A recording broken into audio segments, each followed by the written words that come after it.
magandang buhay! Ito na naman yung Inday. Mag-unboxing na lang tayo dahil wala tayong may content. At nakita nyo na may itsura ni Inday na wala sa mood everyday. Ayan, meron ako in-order online. At atin na lang i-unboxing. Diyan! Unboxing kahit naka-pouch. Kahit hindi siya naka-box, unboxing pa rin. So, ito yung aking in-order online para magamit ko din sa aking paggagawa ng content. At ito nga ay inano ng aking friendship na si Jenny Pineda. Shout out sa iyo. Salamat sa iyong pagsabi ng naka-promo siya dahil ito ay sale. So agad-agad natin in-order. Siyempre tayo ay mga wais na mami. Doon tayo sa mura. Ayan. Then, so hindi ko pa alam kung ano yung tsura nito guys. Pero yung sa kaibigan ko ay ganito din yung kanyang in-order. So sabi ko, order din ako at nakita niya ng sale. Pinorward niya sa akin agad-agad. So ayan, ang ganda ng box niya. O diba, yung logo na ganyan, medyo parang may parang anong hologram. So ayan, open na natin.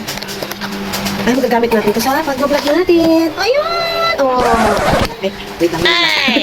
Hindi ko alam kung paano ito gamitin dahil sinano lang sa akin ng aking friendship. So ayan, ano nga siya, tripod na pwede mo siya taasan, babaan, at ito yung kabitan ng cellphone. Ayan, ganyan nga siya. So, para saan to? Hindi ko alam kung para saan to. Kung ano to. Kung ano tong bilog na ito. At ito ay para sa, ano pa to? Hindi ko alam kung Inday Garutay.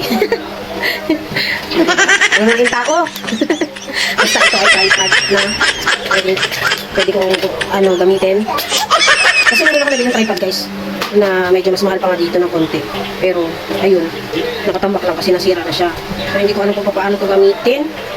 Baka ito yung kainin ako. So, ayun lang. Maraming salamat sa panonood. Magagamit ko na rin to. Bye!